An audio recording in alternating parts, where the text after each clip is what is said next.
This is the Better Ottawa Municipal Panel. Today is Monday, the 25th of August. We're back after a bit of a summer break. My name is Neil Sarvanamutu, and I'm joined by Joanne Chianello and John Willing. Hello to you both. Hello, hello. Hi, everyone. Let's jump into it. We've got a full docket this week. We've got 4 items that we want to talk about. And the first issue is around budget direction. So the mayor has announced the 2026 budget directions. They came out late last week. And this is the document that defines what to expect in the budget for next year. And of course, it's about a $5 billion budget.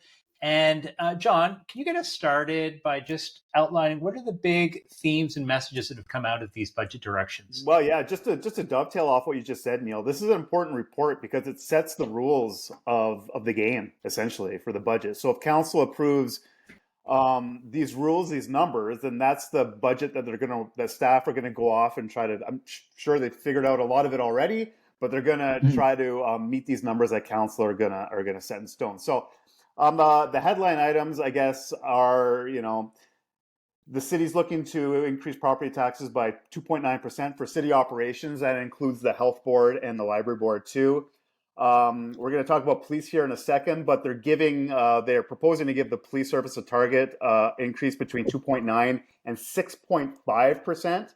So the city is calling it a total of 3.75% tax increase at this point. But those are just like the initial headline numbers. But if you, of course, are interested in how else City Hall is going to take money from you over the next year, we can talk about transit fares, right? Transit fares could go up between 2.5% and 7.5%. We could talk about the transit tax, which could go up between 3% and 15%. And then, of course, things that we already know, but will be new for some Ottawa residents. For example, the garbage fee would go up 10%. Stuff we've already talked about in the past. There have been policies already set on that. And same with the water and sewer rate. Those bills go up every year, but you're probably looking at about a 4.5% increase in 2016 if the budget is created that way and eventually approved.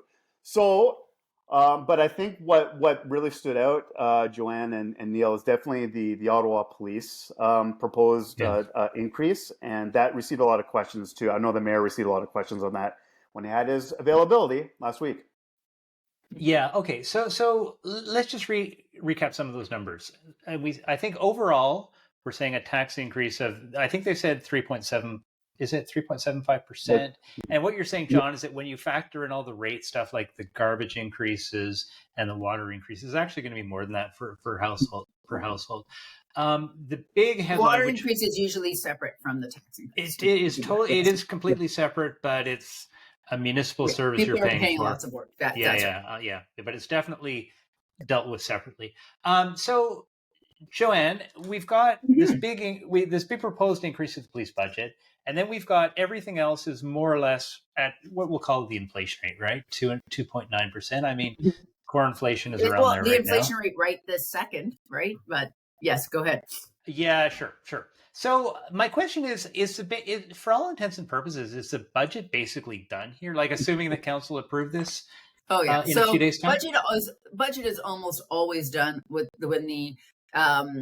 when the directions are passed, right? The mayor usually says, here's, they say, look, we can't just tell staff to just do whatever. We have to give them some parameters, and here's what we'd like to see. Let's see what it is. Technically, it's not passed, but I don't know, since I've been covering City Hall, watching it in 2010, it has never been ever substantially different than the draft budget to the final budget.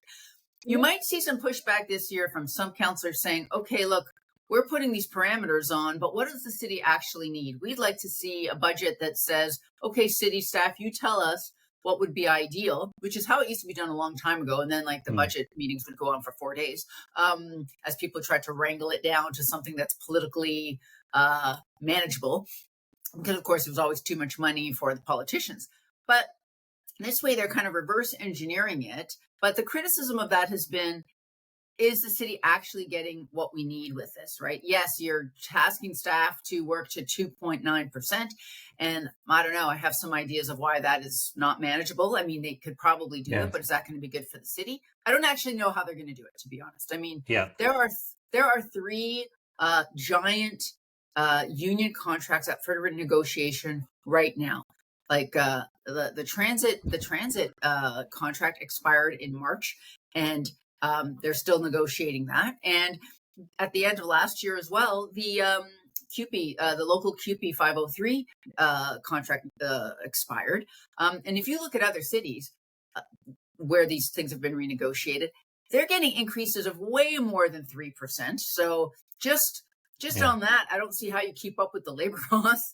And as well, yes, 2.9% is about the rate of inflation this year. But if you look at past years when we had inflation of 6%, we certainly did not keep up with that. And so I think when you have these negotiations that are going to come up, they're going to say, look, we've been making less money because inflation's been high over the last 4 or 5 years.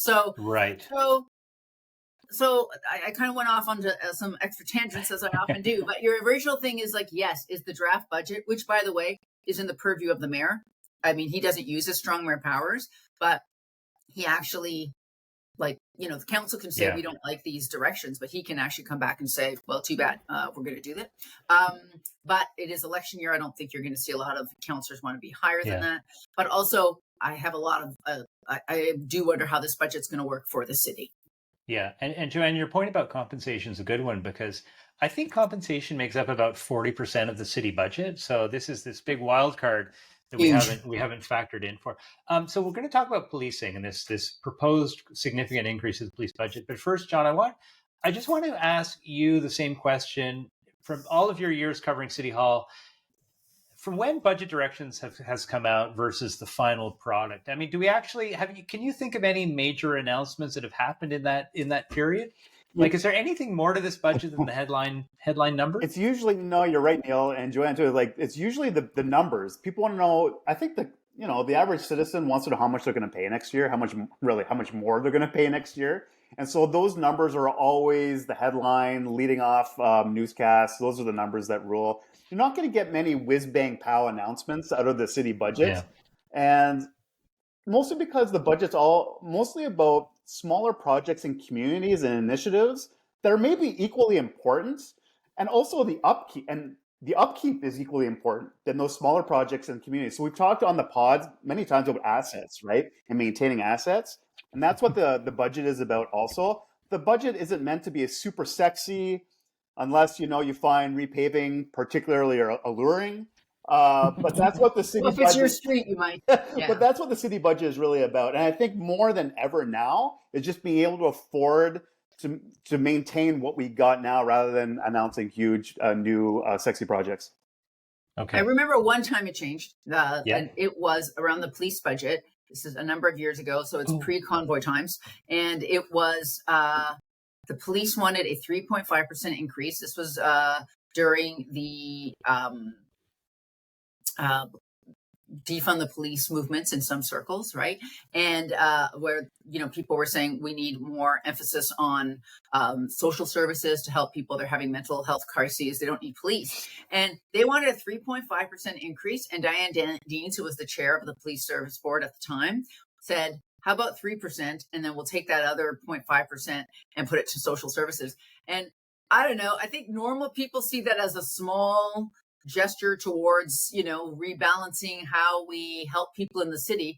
But at City Hall, it was like, oh, this is a huge controversy because, of course, mostly because of, I think, the personal dynamics between then Mayor Jim Watson and the late Diane Deans. But and that did go through, actually. And I know a lot of this because my firm now, Strategy Corp, where I work, actually did some of the consultation on that, which is how I met them. So, and that's how I ended up here. So you can move some things, but it's not a lot. As I say, that was 0.5% of an increased difference for the police, and it was a major story. So you see how little flexibility there is in the budget. Yeah, and you know what? It actually was significant also because that money was what was used to create the alternative community response, i.e. what we call ANCHOR, the alternative community response that's being used to police, alternative response to police for dealing with things like mental health issues and homelessness. A lot of these non-violent incidents which require some sort of presence, not necessarily a police presence, but that's kind of all we have, right? So that money created this ANCHOR program, which is being piloted in Centertown right now, and which I'll certainly be coming back to in a few minutes. But so let's talk about police. as you said, John, this could be up to a 6.5% increase, and I somehow think it's going to be at the higher end of that range that you That's gave what I us. love about it. Yeah. Yes. Yeah. I like 6.2. Yeah. Just like you're taking the max. So I got a question. I mean, this is going to be the last budget before the next municipal elections.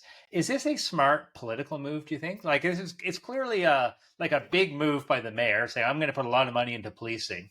Works out to about $25-30 million in additional funding every year. Yeah. That's a lot of money for any budget. I'm curious to hear from both of you. Do you think this is a smart political move, focusing on public safety and the police response? Well, first on the 6.5, the idea that police can go up to 6.5, I am curious to see what the police board is going to do with that, because of course we just assume, well, if council is going to give them the opportunity to raise by 6.5, of course they're going to take it. You're not going to leave money on the table. But I do wonder if there's some goodwill that's going to be put forward, possibly by the police service too, and the chief, but also by the police service board to say, you know what, let's try to not go to the max at 6.5 and maybe get it down to maybe 6. I don't know, but at least 6.4. Right, yeah, some effort. So that's going to be something I'm curious to watch. And to your point, Neil, maybe it would be a politically astute thing to do. Now, the question about whether is it a smart thing to do to give the police more money going into an election year. Look, if you listen to Mayor Sutcliffe last week, he was talking about how he's hearing that more people are talking about wanting more public safety or police measures in the communities. We've heard from even the most recent by-election how policing is an issue in the rurals. I'm not saying that rural residents are going to force the mayoralty race or make the next mayor, but that is an issue we've heard about, and I think it's, quite frankly, I think it's a safe issue. I think people like the idea of public safety. I don't know about more policing per se, but I think that theme is kind of a winner. That said, in the past few years, we have heard, and we just talked about it, some pushback about how much police we need. But the thing that the police have in their pocket right now is the Auditor General's report that just came out that talked about deployment route levels at OPS and how they need to consider if they're keeping up with what the city needs.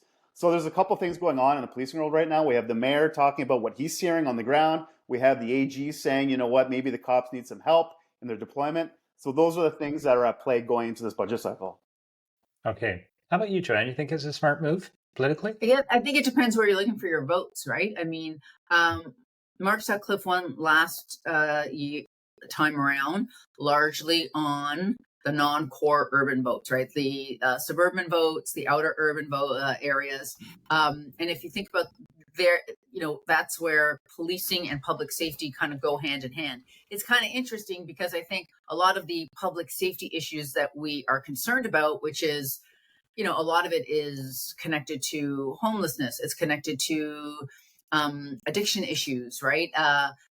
They're actually in the core, but that's the place where you probably find less support for additional policing, right? What do I hear about? Yes, we want to feel safe in our neighborhoods. We want to feel safe going downtown. We don't want our cars to be stolen, our RAV4s to be stolen out of our driveways. And those are very valid issues. And as John says, the idea of extra policing sounds good, and we will be talking about this over the next few months, and certainly during the election year, is will they do anything? You know what I mean? You're the police. Yes, it's great to have police. I've worked with police services and police boards for strategic plans through my company. And when you talk to communities, they want to know the police in their neighborhoods, right? They want to see them around, and that is a great idea. It's just that they can't actually go up and down every street, and they are not going to stop organized crime from stealing your RAV4 because that's who's doing that.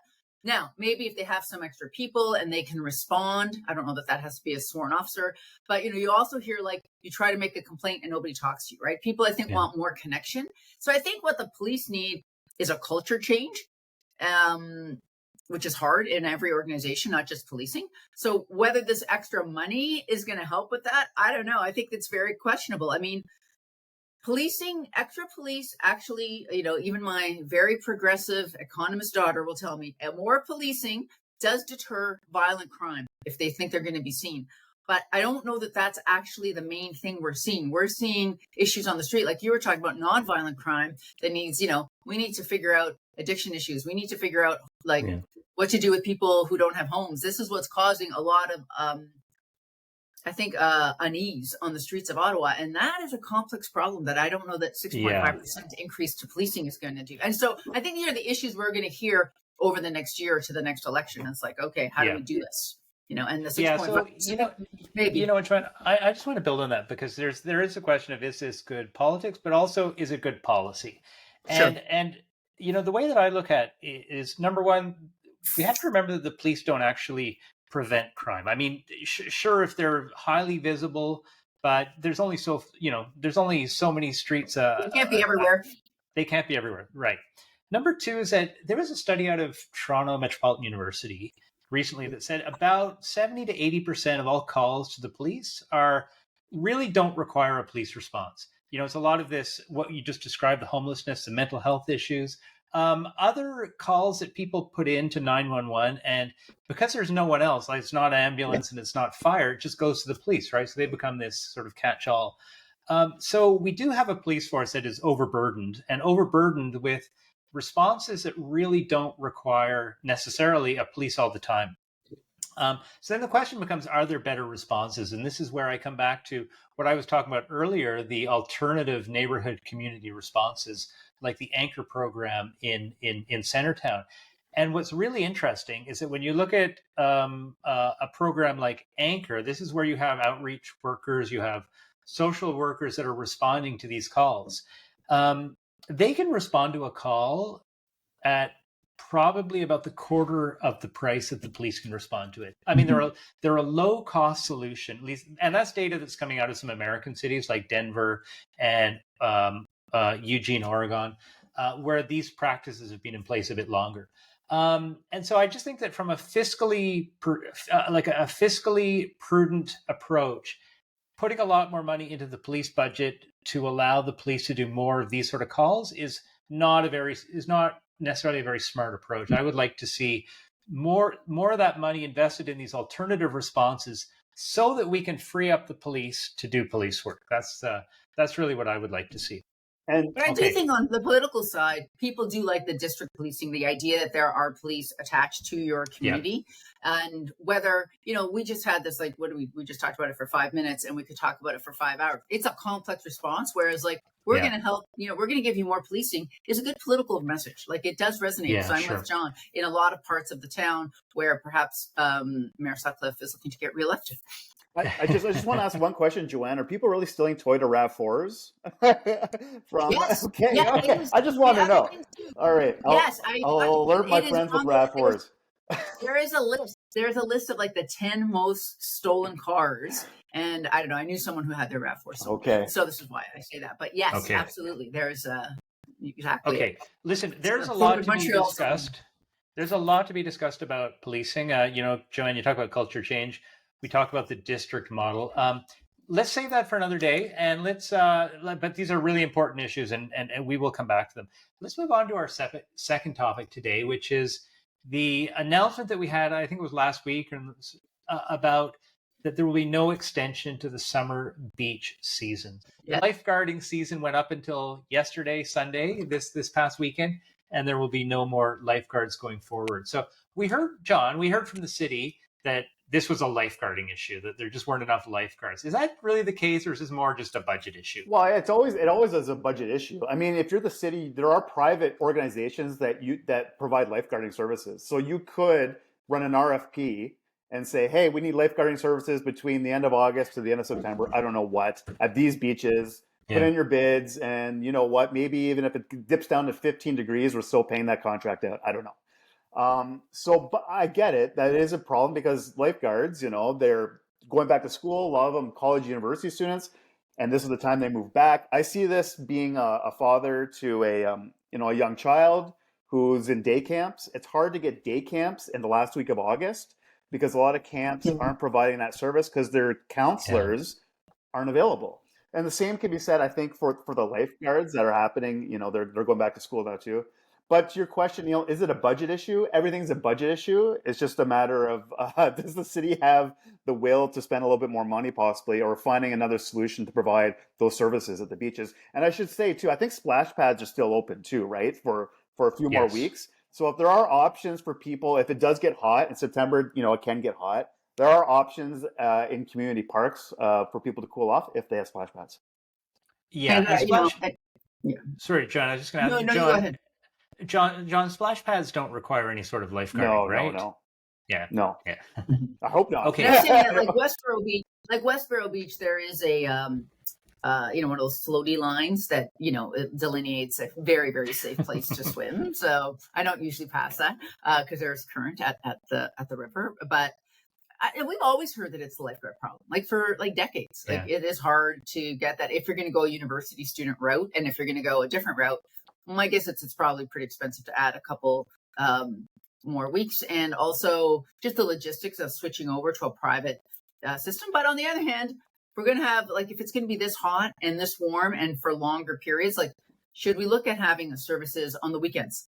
For the beaches. I think it should. I always felt bad it didn't go at least to Labor Day. I know that students go back to work, but a lot of people are hanging around, and it's hot this week. We would love to be using the pools, and maybe some weekend guarding might be kind of a nice thing as well, like in September as it gets warmer and warmer.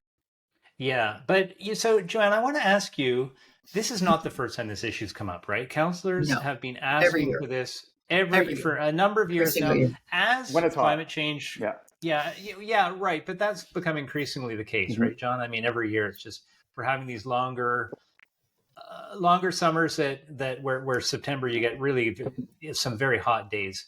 My question, Joanne, is why are we only hearing about this decision last week? We could have made this decision. The budget is passed in the winter. The budget is passed in December, and it's cold then.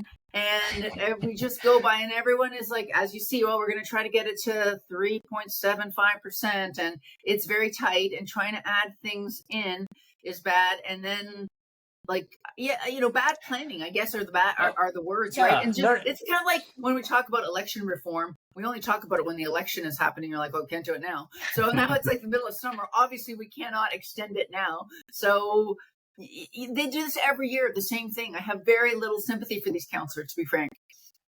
Yeah, no. But my question is, why are we only hearing the decision why are we only hearing about the decision right now, a week ago? There's always been this decision. It hasn't been changed. I don't think this is different than any other year. It's just when people, especially families, they look at the calendar and then they see an announcement by the city saying, the lifeguards are done for the year or whatever. And wait a second. And it's 35 degrees out and everyone raises their hands. Yeah. And then, reporters go out and they do the story and it becomes, and so it's kind of the same, like Joanne says, the same cycle every year. I think that's why we hear about it at the last minute. It's all the time. And I think what happens is, and I think it might be, I think we're talking about transit fares today. Are we talking about transit fares today? Oh. I can't remember if we are or not. Well, we kind of missed that. Okay, but so very quickly, the same kind of thing. The city is, in its wisdom, is not going to offer a discount pass to teenagers. Now, if you get one through your school board, you get a discount pass. But if you are not taking the bus through the school board and you are 14, too bad for you. You pay 2 to 3 times as much as a senior. You have to pay a full fare pass. It's insane. But how did this become a story? Well, the city put out a memo in the summer and everyone kind of went, oh my God, when did this happen? Oh my goodness, this is terrible. Yeah, it happened in December when we passed the budget. A number of councillors did not vote for that. And so that kind of goes into a long, big amount of stuff that is being decided. And you kind of maybe think, oh, that seems bad. But then later when it's happening, everyone's like, how? How did this happen? And you're like, yeah, this happened because we let it happen. Same thing with the how we plan for the beaches. Summer comes every year, folks. We end it and everybody gets mad when the beaches are closed sooner, but we never deal with it at budget, which is when you have to deal with it. So that is my little rant. Okay. So the moral of the story is, if it's a hot September and you want to go out swimming at the beaches, just don't go past the floaty lines. Is that right? Yes.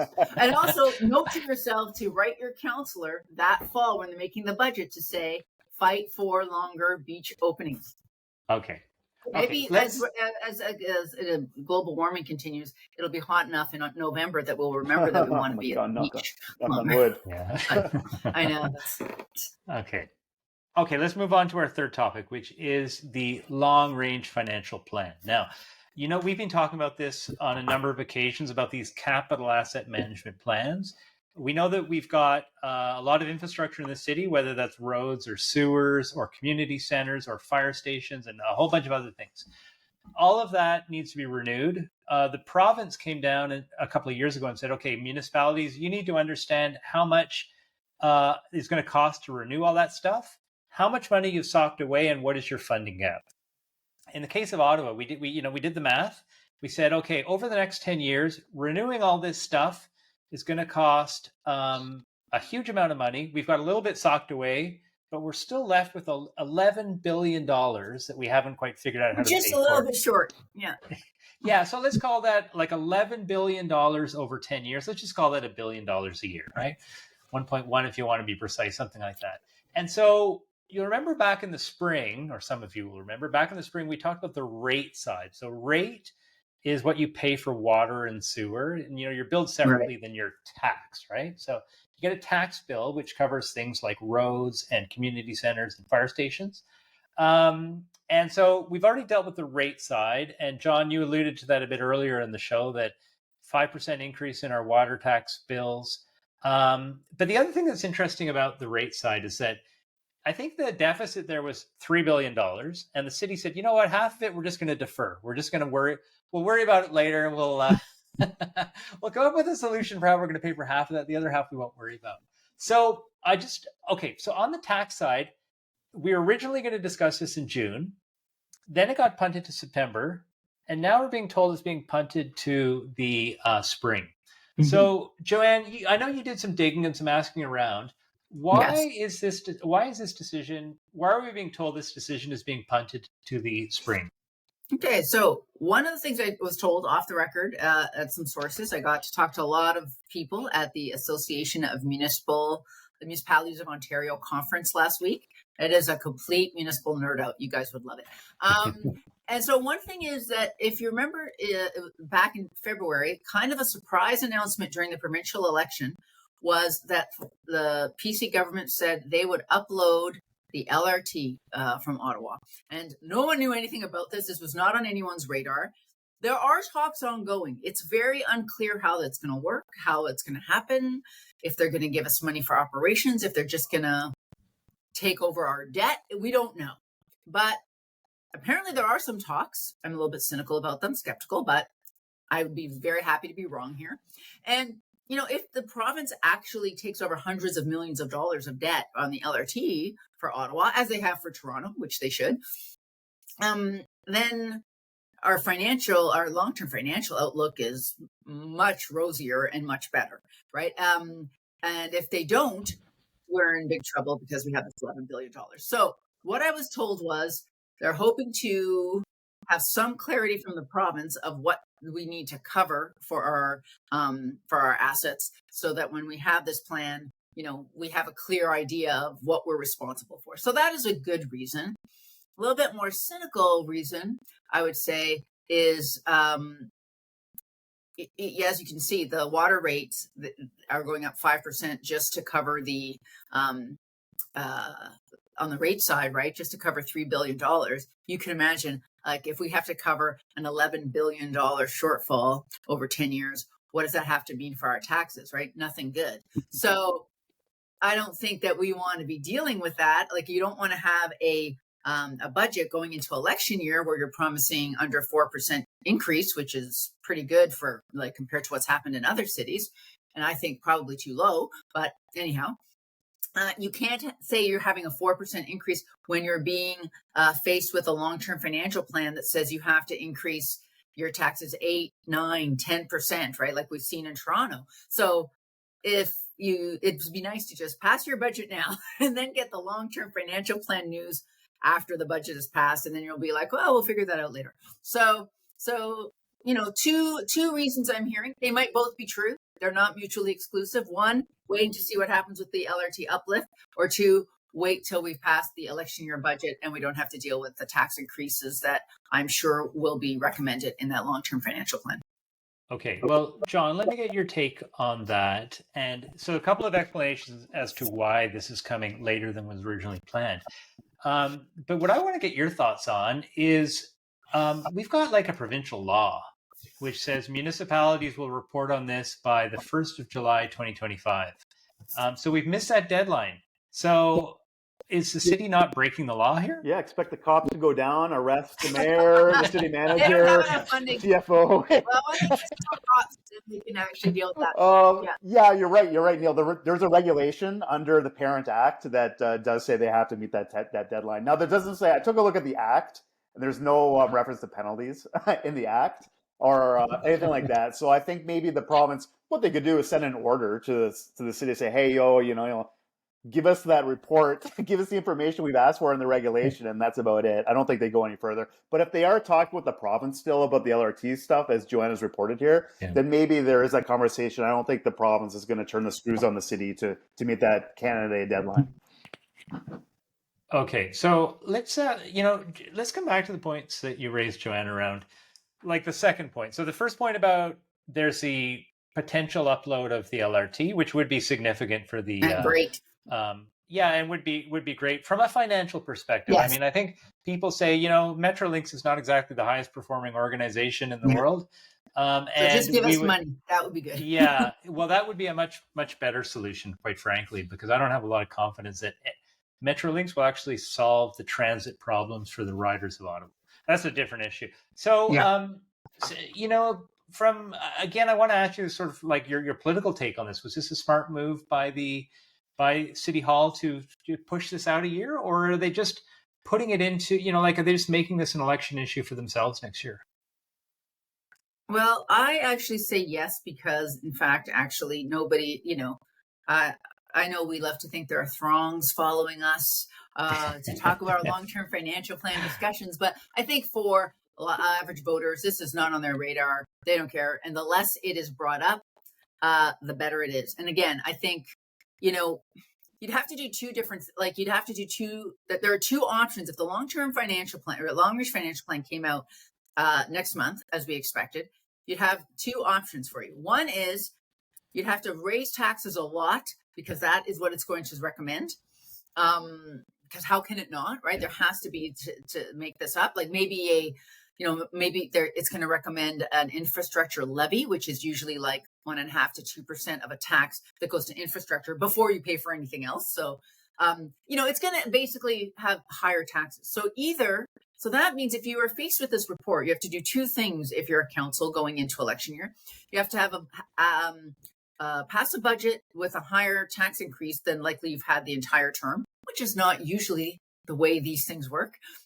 Or you have to say, despite what the long-term financial plan says, and despite this evidence, we are going to ignore that and pass a budget that will be a budget increase that's probably irresponsible. So both those options are very bad. So by not having it till this spring, you can deal with it later. Yes, it will become an election issue, but it was going to be an election issue anyway. And at least you are not carrying a higher tax increase. I don't think that is great policy. I just want to point out, but it's probably wiser politics than wait. Because I don't think that the delay of the long-term financial plan is something that people are going to be super mad about. Sure. But how about you, Jon? I mean, do you think so what it does is it allows the mayor to say, okay, I delivered 4 years of modest tax increases, pat on the back to me. But people are forward looking, right? They're all saying, okay, well, that's great, but we've got this big fiscal cliff. Like, is it, do you think it's a political advantage, or are people just going to be looking forward? Neil, Joanne, I'll tell you, we are one water main break, one sinkhole away from this becoming an election issue. And that could happen over the winter. I remember when that sinkhole happened on the 174 some years ago. That poor guy fell in with his car. He's fine, thank God. But it prompted the press and a lot of citizens to ask questions about asset management, actually. And so you don't know what you don't know that's happening underneath our roads, that's happening in our city facilities that are aging, at the ball stadium, wherever, right? And all it takes is one thing to happen, like a water main break to cause a sinkhole. Like the one on Elgin, remember? Yes. Like that happened, and then the city put way more money into. It sort of gave them the political cover to increase the water rates at that time. Yeah. That was like 2014, 2012, that kind of time. Yeah. And I agree with Joanne, Neil, I agree with Joanne, Neil, on that. Like, it's not a sexy thing to talk about at the door. It's asset management, things that really aren't happening in front of our face right now, but we know, like those of us who've read the reports and know about kind of asset management because we've been, either covering about it or interested in it or for years. The average taxpayer isn't really thinking about that. And so that's not something that's going to catch people's imagination at the door. That's for sure. Yeah. But you know what? It comes back to this point that I made at the start, which is when we look at how we're going to fund all of this all these sewers and water mains, as I mentioned, we've got a $3 billion deficit over 10 years just on water and sewer. And our solution was that we're going to figure out a strategy for half of that. Yeah. And half of it we're going to defer. So to your point, John, about if a sewer main bursts, this is just this is, I guess, a very high risk approach here. So good point. All right, let's move on to our fourth topic, which is the NCC and the Senators have reached a deal on LeBreton. So a few weeks ago, we heard that the two parties had agreed to a sale of 11 acres of land at LeBreton Flats for a future Sens stadium. And I think most people are very happy about this, the prospect of the Senators coming downtown. But John, I want to get your sense on, so we've had, we had a memorandum of understanding between the two parties. Then we had an agreement in principle. And now we've got this. So, is this the real thing? Is this going to happen now? It looks pretty close now. I never say, sure until the money changes hands, of course, and then you got locked in. But this is pretty close, and this is the furthest we've ever come to in the years that I've been, covering the story. It looks like the Sens are going to buy the land, and so if they have the land, they're going to have to do something with it. And so you would think that they want to build an arena and whatever else they have in their plan to go around the arena. So, kudos for them to get to this spot. We've heard a number being reported in the press about how much it was. I think it was like $30 million, right? According to the Post media. I think it's a little higher than that. My sources say it's a bit higher. In that ballpark? Yeah. And so to your question, Neil, I know, talk about issues that are talkers in the city. I think this is a pretty big talker. We've talked about Lansdowne Park in terms of sports facilities and redevelopments. I think this is a bigger talker than that right now. And people just I think there's a real urge, despite I know what columnist Randall Denley has written about moving the arena downtown, but I think there really is an urge to have because he lives out there. But I'm just going to say, quickly on that, I remember Denley's last paragraph talking about what's it going to do for the downtown. He's kind of speculating and wondering about what's going to happen. I think that's a big piece of this puzzle that's really interesting. Yeah. But I think there is a bit of an excitement about this project coming to fruition in the city, no doubt about it. And we're close. We're close. Yeah, that's good. That's good. Yeah. And just for those that didn't see the article, Randall Denley, I think, was one of the few skeptics and opponents to this idea. And Richard Pellerin. Apparently, every old reporter at the rights op-eds in the Citizen is against it. But okay. Yeah. So, Joanne, I want to ask you about that number. So, $30, maybe $35 million. What I was baffled by is that the NCC and the Senators did not report this number to the public. We heard about this through Bruce Daria. Exactly. Through him asking the NHL. In this town. Yeah. And the NHL decided to answer the question. So luckily, I don't know that they did it on the record, but no, he has a lot of good sources. Yeah. Bruce has a lot of good sources. But I double check them, and it's a little bit higher than the 30, but for sure. That was the craziest announcement I've ever seen. The way it was done, are you out of your mind? Like as John says, this is a huge announcement. I'm like, what is this? You put out a statement on Twitter? What? I mean. No, but I mean, I was really taken aback about the fact that government was not telling us the number. Okay. They sold a piece of land, an important piece of land, and they won't even tell us what they sold it for. What do you what's your take on that? I find that kind of crossing the line here. Yeah, I for sure. And as a former reporter, and I still have the soul of a reporter, that's what I believe in. You have to be transparent and accountable. And for sure, they'll say, oh, it's commercially confidential. Too bad for you. You are always do. selling NCC, you're selling a large piece, 10.5 acres of really prime downtown land. It's going from public hands into private hands. You have a responsibility to tell us some facts. Whether they say, oh, we will tell them later or whatever, or it's not finalized. But you'll note that there was no press news conference for this announcement, which I find insane, to be honest. Like, yes, people like, oh, we've heard this before. No, we haven't. We've never gotten to a point where they're like dotted line, we are buying this land. And so, we've had like news conferences for way lesser things than this. It also, and I mentioned this to some folks I know at the NCC. I'm like, I'll be talking about this publicly. Like, it doesn't look, it's not a good look on either side, right? It is on the NCC's side to announce that, right? It's they're the ones selling the land. So it also, to me as a reporter, I think, you don't want to be facing the questions on like, how much is this land? How much is it contaminated? Because I don't think that's going to be the final price, right? That's the market price. But then there's going to be negotiations on how to pay for the very deep contamination on that land, how that works. And so you don't have that. On the Sens side, I think they're going to want a lot of public support, like, various levels of government. You want to have the city excited about it. And what the part of it is, like, you make this a big deal. But it literally was a statement that was put online. And like, it could almost miss it if you didn't know it was there. And I'm like, this is a huge city building moment. Let's have some momentum, but also accountability and transparency. And so we had none of those things. So I found it terrible. And I also found it, I'm with you. Like I'm saying, like, you need to say what the price is. I know that they always say things are commercially confidential, but when one party is a public entity, the city does this too. These rules do not apply. This is not company A and company B. This is the government. Okay. That's public land. You should say more information about it for sure.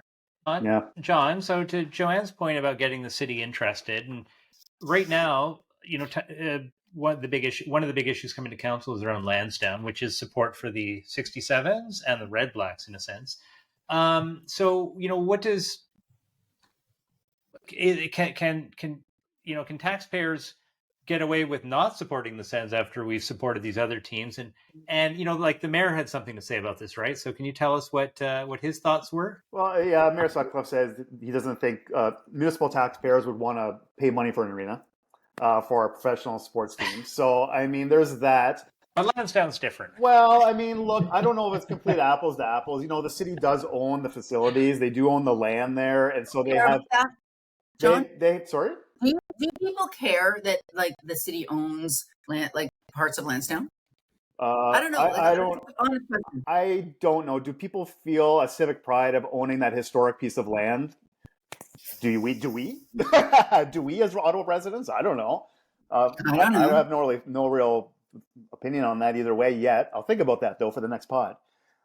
Fair. But to your question, Neil, shouldn't we be treating the Sens equally if we're helping this other professional sports organization?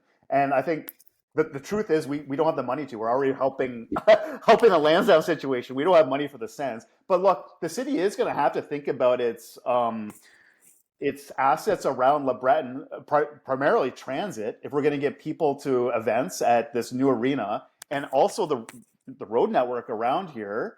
I say here because I'm pretty close to the LeBreton Flats. And so I think the city's going to have to, and the city doesn't want to be a hurdle too. Gosh, I don't think Mayor Sutcliffe or council will want to be a hurdle for between the Sens and this happening. And so it's going to have to really think about how it's going to help with all the planning processes, but also the asset management around the LeBreton Flats. Well, I have a different take on that though. When we're going into Lansdowne, part of what we talked about when we were there earlier, and I'm sure we're going to talk about it more, as the financial numbers come through this October. Like when council decides whether they're going to spend almost $500 million, and how risky that is, part of the risk is like what's happening in this city.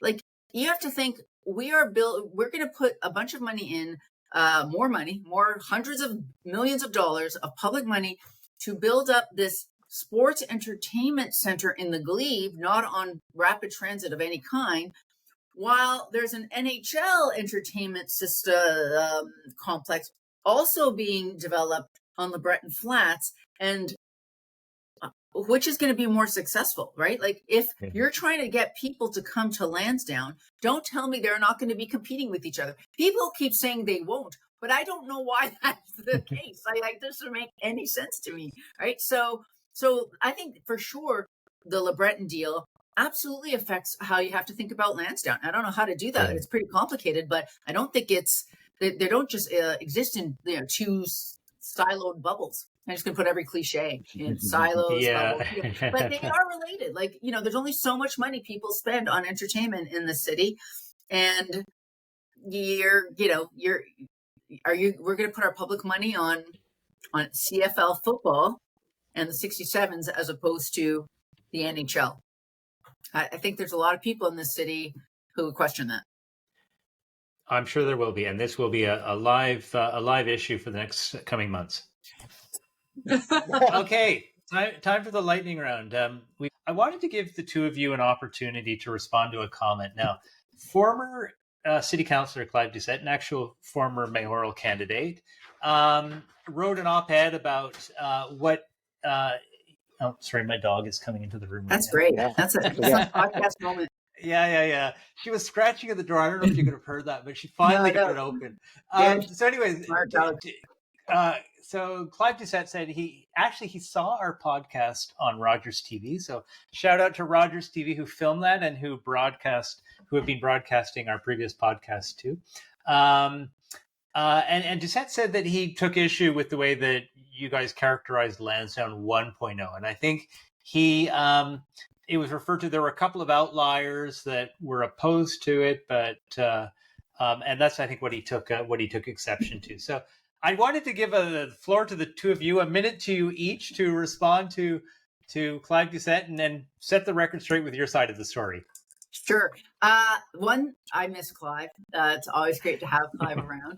And I'm glad he's watching the podcast. I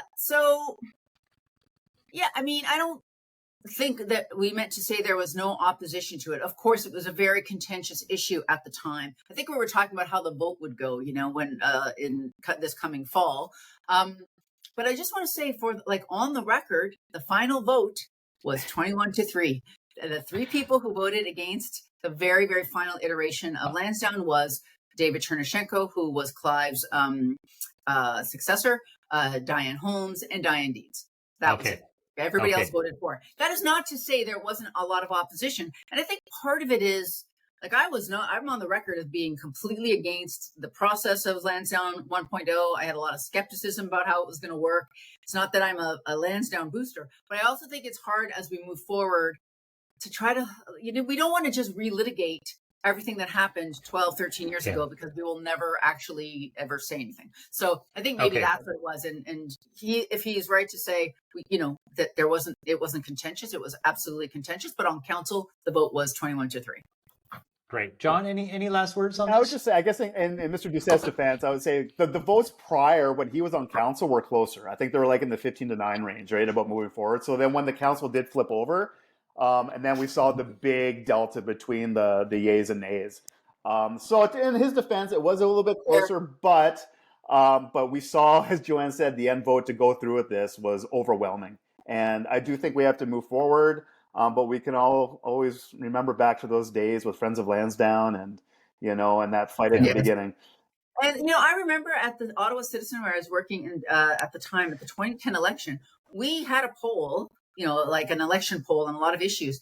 And the Lansdowne vote came back as people in favor of it. It was interesting. The farther you live from it, the more you're in favor of it you are, which I think makes some sense. But and so for sure there was some contention, but at the end, everybody was all, moving ahead. So, okay, listen, that's it for this week. Thanks to the two of you, and thanks to all of our listeners for being with us today. Hope you have a great week, and we will see you back in a few days' time.